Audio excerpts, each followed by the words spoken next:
Let's spark this place. Music and sports, it's all the same. Making a name for yourself to get in the game. You're going hard in the paint, you're doing your thing. Keeping the crowd entertained while growing your fame. From the streets to the league, overseas. Wherever your talent takes you for the trophies. When you come into the system, just by all in. Going hard to the goal and put the ball in. Man, ball. Yo, this is Trav with Trav's Mad Ballin's podcast. Our second episode. Of course, we talked about in the past, well, our first episode, how we were going to talk the macro level of basketball. That means all things basketball, not specifically just NBA or just college or just high school, but basketball as a whole. It's an international sport, so we're going to get into it. But before I do that, I have my co-host here. Welcome, Scott. The G Trav. in the house. What's going on? Not the old G, but the G. Something like that. Yeah, and don't take that G too serious either, man. There's a story behind it. It's his last name, not because he's gangster. But anyway, I'll take whatever I can get.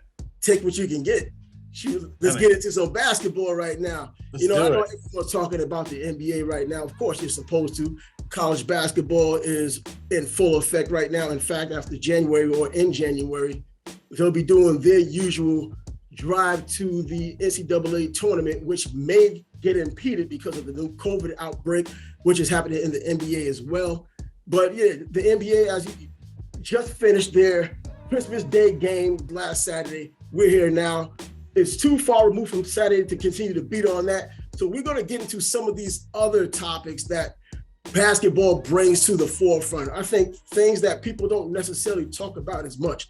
So in that regard, I'm asking, is high school basketball as important as AAU? I mean, there's pros and cons to both of them, but let's have the discussion. I think both of them are getting much more important than college basketball today, because I think the way that the NBA is developing is really pushing college basketball to the side. Now they're taking folks straight in from the G League, and you've got so much transfers going on the college basketball. It's moving really towards the relevancy versus the importance of both high school and AAU and the NBA. Now, basketball as a whole, high school, AAU, they're kind of the same. High school kids are playing basketball, on the highest levels. They have their youth leagues, their smaller leagues where the younger kids can play.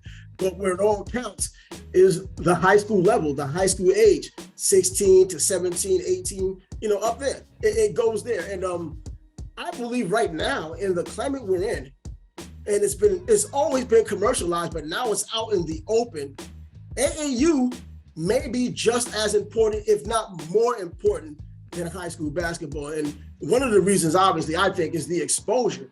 You go to a high school gym and you look for players, and you may have a good game, but there aren't players that you believe can play on your level if you're a top-notch school.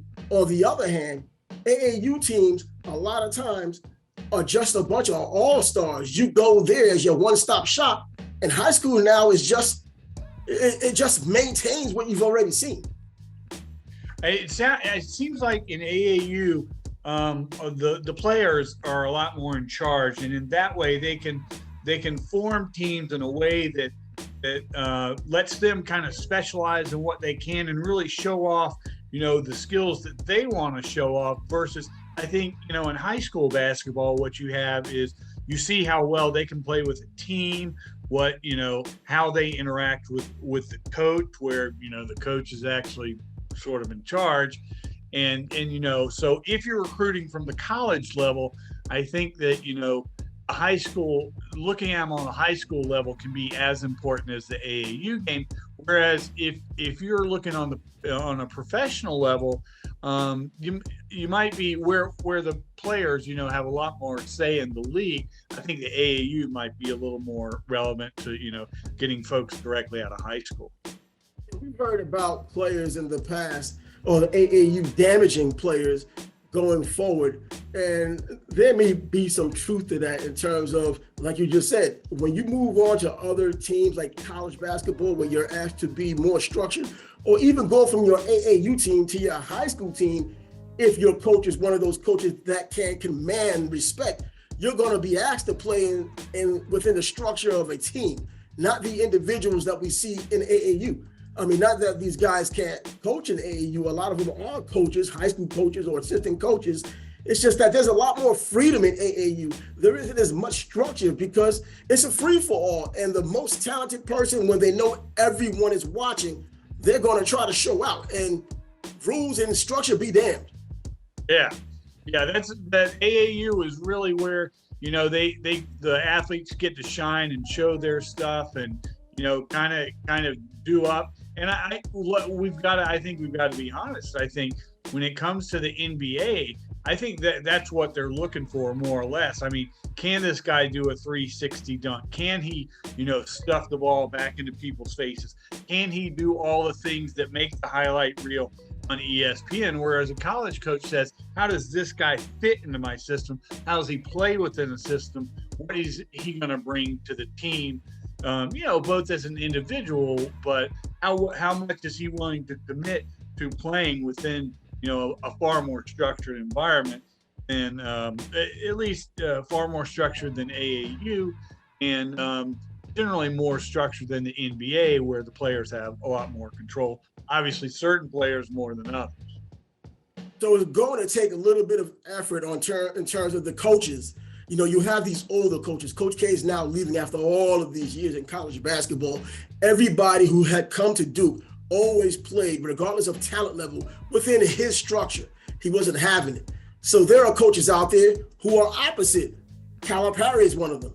And he will let his players play whatever way they want within his structure loosely, but they're so ridiculously talented. First round draft picks, lottery picks, first picks overall on his team. You know, he doesn't have to really do much but let the talent flow. Yeah. And they're both great coaches. And the sad thing in my eyes is that, you know, they're becoming less and less relevant because, I mean, the best players do go to Duke and Kentucky, but they're, you know, even when they do, they're one and done. And so it's like before you get a chance to, you know, recognize their names, they're already gone. So, I mean, it's great, you know, for the 1 or 2 years that they're there, but it really diminishes, I think, the importance of what college basketball used to be and how much it, you know, meant to me as a fan of college basketball. And I think the other thing that you have to look at in AAU and the specialization that, you know, a lot of kids are going into nowadays is if they specialize in that one sport and they're playing it year round, a lot of times you get these stress injuries and that starts to weigh out, you know, with these early players coming into the NBA. One of the examples was Julius Randle when he came in, I guess broke his leg in 2014, and he's turned out to be a great player. Finally, you know, he had the good fortune to get away from the Lakers, who have, you know, they're always, you know, getting rid of and wasting great talent. And he went to New Orleans, where was he good or not? And now he's in a great situation in New York. So I mean, although he had some early injuries that diminished his career, it hasn't diminished him from having, on the whole, an outstanding career. So it does seem like the injuries kind of go against, you know, playing year round like a lot of the kids do nowadays. But I mean, a lot of them feel that competitive pressure. If I'm going to get chosen by the NBA or college, I have to play year round. I have to specialize in this sport. The upside is, you know, their skills get developed a lot sooner. They become much better players sooner. But the downside is the injury risk. Yeah, the downside is the burnout as well. You get injuries, you get burnout. You know, you get tired of basketball. Guys who you never thought would have gotten tired of basketball. I mean, I look at back when Sebastian Telfair says right now, as opposed to when he was Beyond or Through the Fire, the documentary he had done as a high school player, where all he and his brother Ethan wanted to do was play basketball for the rest of their lives. And now you fast forward to the kind of career he eventually had with multiple teams. You know, he was a lottery pick and whatnot, but it never turned out to be what he wanted it to be. And now you see him when he was on these different shows, The Breakfast Club in particular. He talks about how he just didn't really want it anymore. Basketball wasn't that important to him. And that's more of a sign of burnout, another sign of disappointment, maybe even to a degree, some embarrassment, based on how good he was supposed to be coming out and not really living up to expectation. And if you listen to the interview, I mean, he has every reason for why things didn't work out, but they don't necessarily make a whole lot of sense other than, you probably wasn't as coachable. Maybe it was the AAU circuit. Maybe it was the street ball he was playing. Maybe it was at Lincoln High School. Tiny, his coach at the time, allowed him to do pretty much what he wanted to. He yelled on occasion when the cameras were there, but it was Sebastian's team, period. And he did what he wanted to do because he was the best player. Do you think college might have helped him? You know what? He was going to Louisville, and that was when Rick Pitino was there. If you're one of these top point guards, there isn't anyone I would want more to teach my kid or teach me to play for. It's Rick Pitino. He's the point guard whisperer. I've said that in the last show. Or I would argue Billy Donovan, his acolyte, Pitino's acolyte. Yeah, you know what? You're going Billy Donovan because you're a Florida Gator fan, but Billy Donovan was no doubt about it, an excellent coach, but also a disciple of Rick Pitino. Absolutely. He was, from the Pitino tree. Pitino coached him at Providence.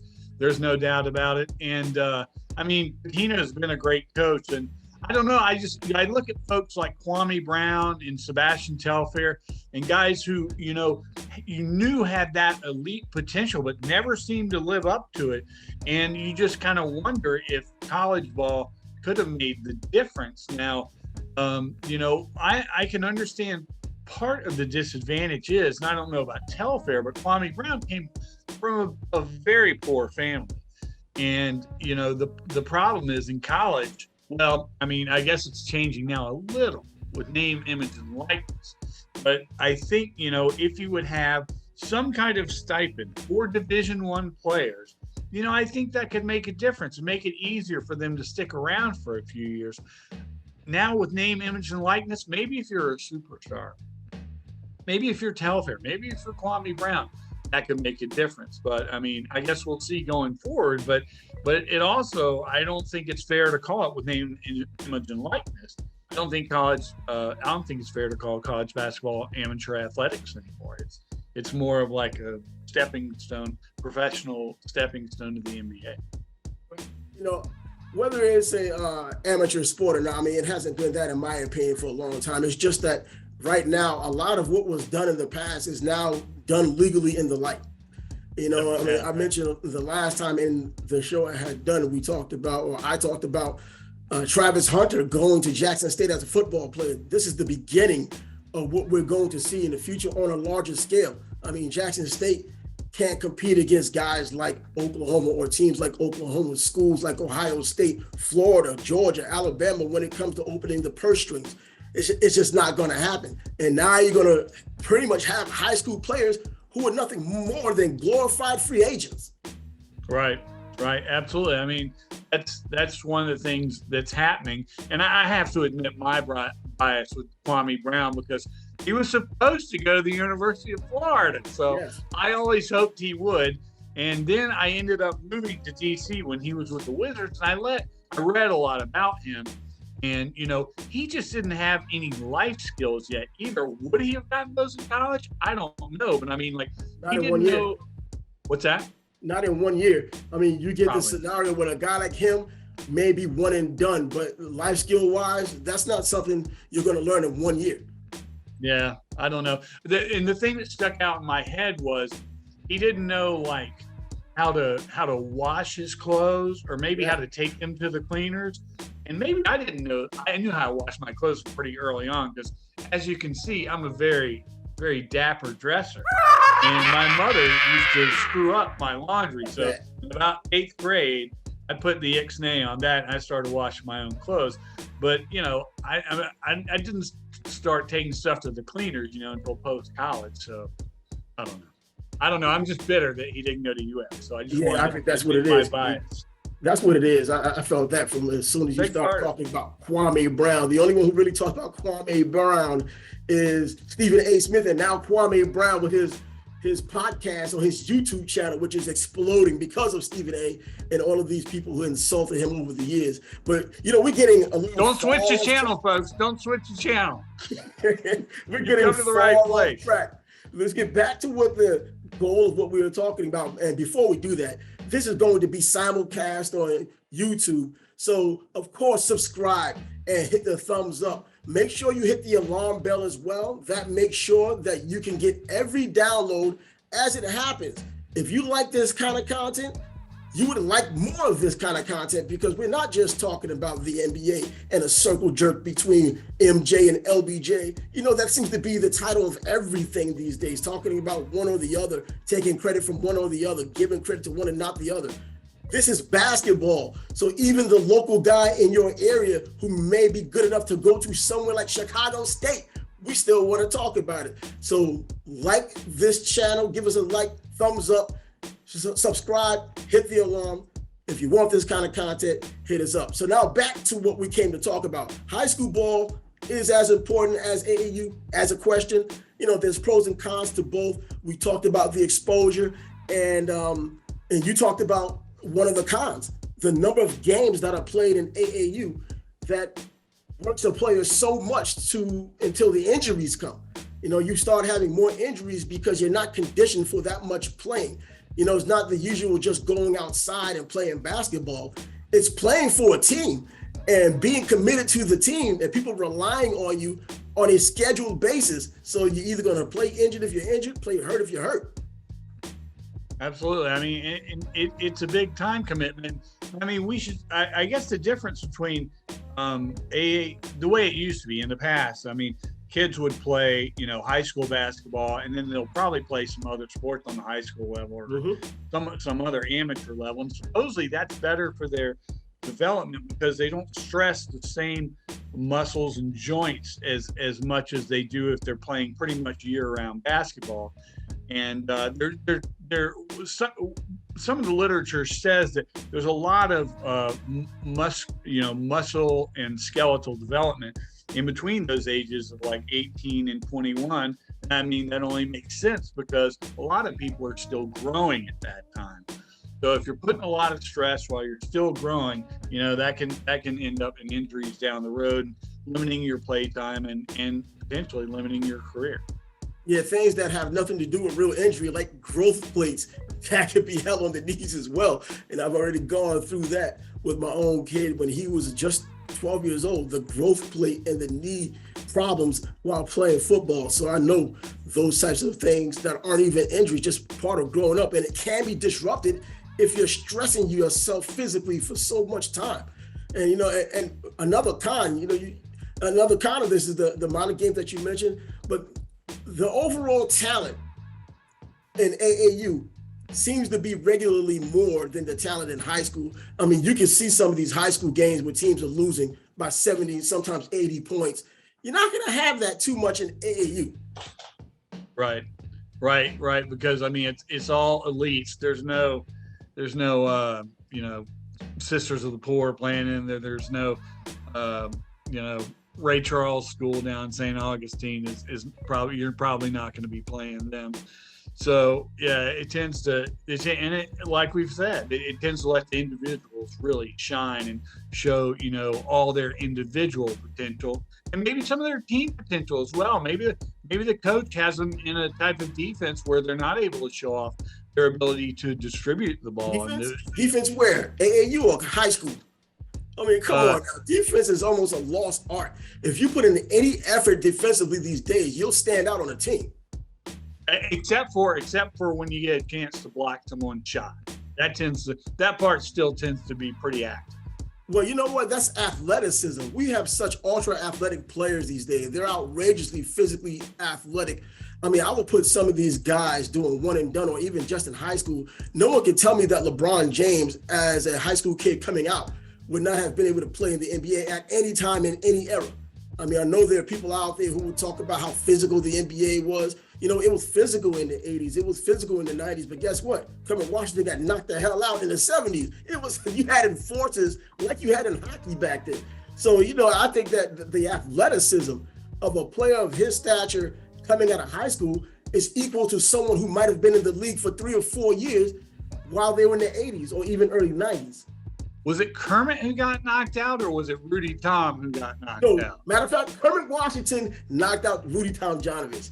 That's what I thought. Kermit was the enforcer, so Right. Rudy got KO'd. But, all the same is that, it was a physical game back then, and it's a more physical game in the 80s. It was physical in the 90s, and then you start having the rules change. I mean, did hand checking make it more physical or less physical? I think you can make an argument for it, but what we have now is just guys are so freaking athletic based on evolution alone. And now they just happen to love basketball, so they work on that skill set, and they're outrageous. They're like superheroes now. Well, the great thing is that, you have these people, who are skinny, like Trey Young and guys like that. Now that we have such an emphasis on 3 points, and guys who aren't terribly strong like Seth Curry, just really get to go to work and show all that they can do. Whereas, you think of like when Jordan came out, he was rail thin when he came out. After he was in the league a few years, he got knocked around a little bit and he bulked up and he came back better. So that was kind of like whereas in another case, you look at LeBron James. LeBron James was a muscled up athletic freak from 18. So he was ready to go under any circumstance. I think he would have been fine in the 70s. And the other great thing about him was his maturity. How many people are that mature at 18 years old? I guarantee you I wasn't. I don't know about you, but I don't think I'm still probably not that mature. So, I think he was good for the NBA in terms of that. And I think it was a great era when he came in. Then you also had Kevin Garnett. To me, those guys really brought back defense and passing. And I'm not saying it's still, the defense is still emphasized, but I thought those guys really brought it back from kind of the Allen Iverson side of the game, which was more isolation ball and individual achievement versus like team accomplishment. And I'll tell you, going back to Sebastian Telfair, where I really learned to love basketball was not playing college basketball, but going to basketball camps, JU and Tate's Lock. Yep. And, the disciplined focus he had, the love he had for the game and passion he had for the game, he passed on, not just to his players, but to, guys like me who were, still in middle school who came along. And one of the great examples he had was a guy here from Jacksonville, Maurice Rulak. And he Locke would always say, don't let the game use you, you use the game. And he would point to Maurice and he would say, this is a kid who is going to be a doctor someday, and he's using college to go along. And, today, where's Maurice Rulak? He is a vascular surgeon. And, that's the kind of stuff you get in college. Not saying it's for everyone. I'm not saying everyone should go, but I think a lot of people may be missing out, not just Kwame Brown. Yeah, that's true too, because college gives you a chance to deal with people outside of your neighborhood, other cultures, other different types of people, social circles and whatnot. It gives you a better opportunity of seeing more of what's out there. Relative to the number of people in this country and the people in school. You have some people who had never left their city. And if they were to go to college, they find out that people just don't think like them all the time. So you have to adjust. You have to adapt to that kind of thing. People don't see things your way. You're going to have to learn to adjust. You just can't have a knee-jerk reaction to what people are doing. And I understand the social part of it, but now we're talking about the commercial part of it. And that's what's driving these decisions when people do have the opportunity to move on and try to get that big money, the top players. LeBron James being the top player, getting that money. Kwame Brown had his chance. He didn't turn out to be what he was supposed to be, but he played for quite some time collecting money along the way. So he seems like he's done the right thing with his money. So he's not in dire straits like Antoine Walker or someone. He's doing well right now. So it seems like he's doing well. So yeah, college is a different landscape. And as we go through generations, we see how the landscape is changing. Now we have outward money being given and they're free agents, and we're going to see what's going to happen moving forward. It's going to damage college basketball, no doubt about it, because now your guy, Matt Walsh, has ownership in a league in Australia now.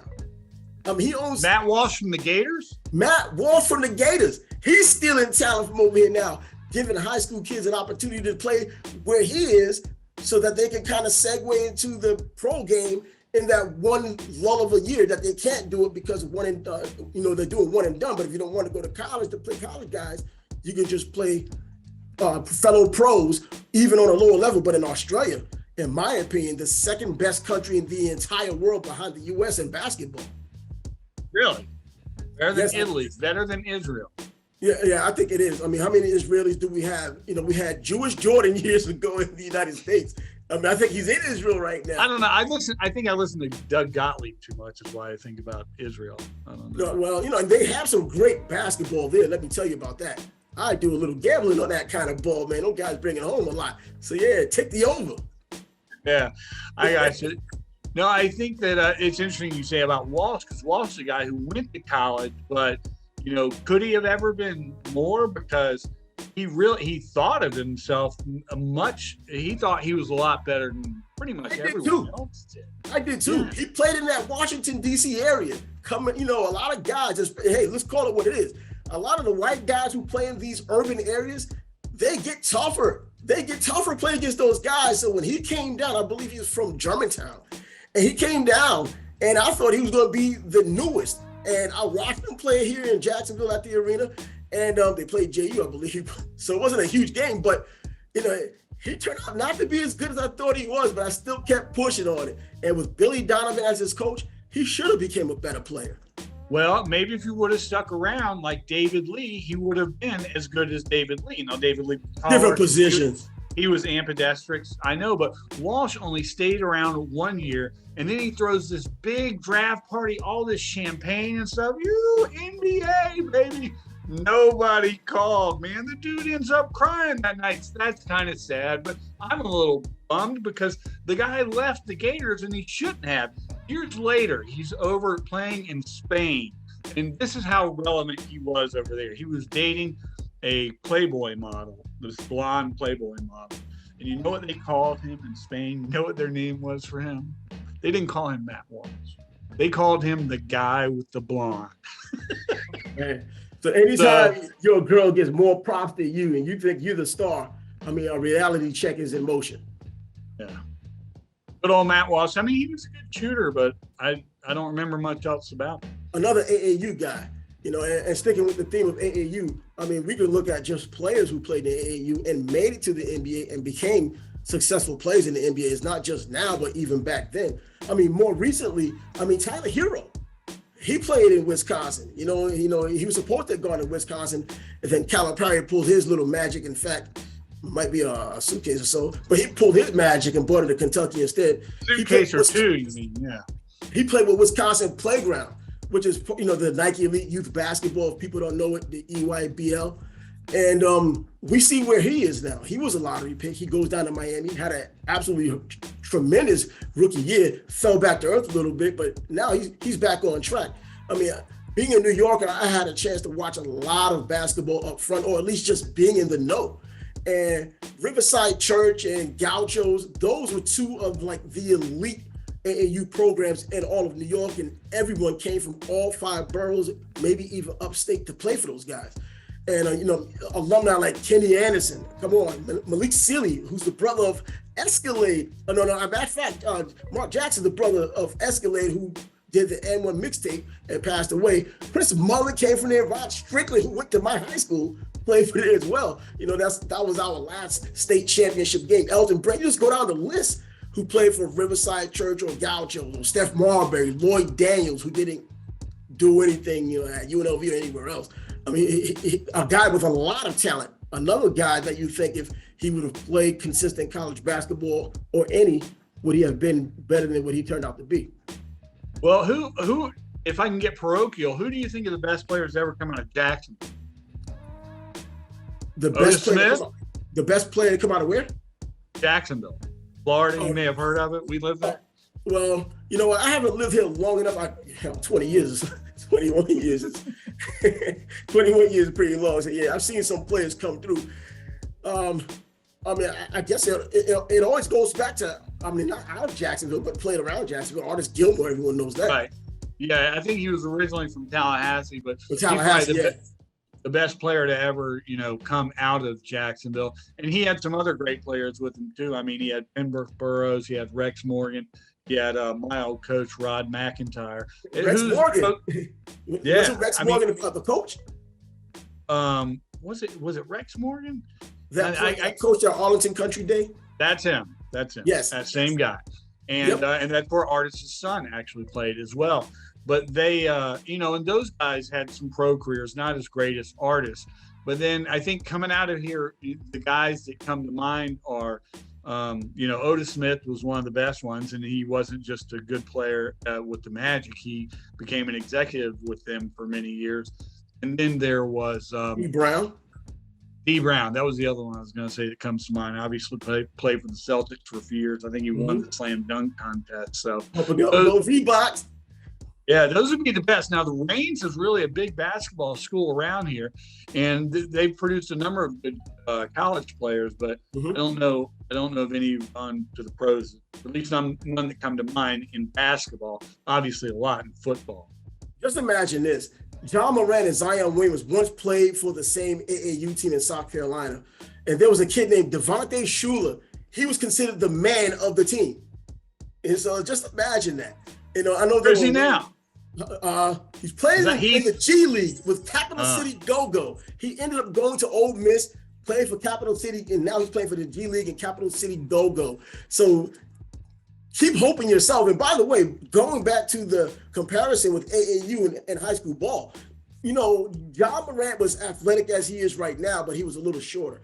He hit his growth spurt and he starts playing well, but he's still not really noticed until in the AAU game or basketball camp to where he's in another area and the coach from Murray State happens to pass by. One of the assistant coaches from Murray State passes by a utility gym to get food, and he sees John practicing in there, and he's like blown away by the athleticism, immediately calls his head coach, and before you know it, John has an offer, and John is now in the NBA as the second pick. But from the same AAU team, number one, Zion Williamson, number two, John Moran. Unbelievable. In a place like South Carolina, which isn't necessarily known to put him out there, like Chicago, like Detroit, like New York, even like Philly. But they did it this time around. I mean, Kevin Garnett.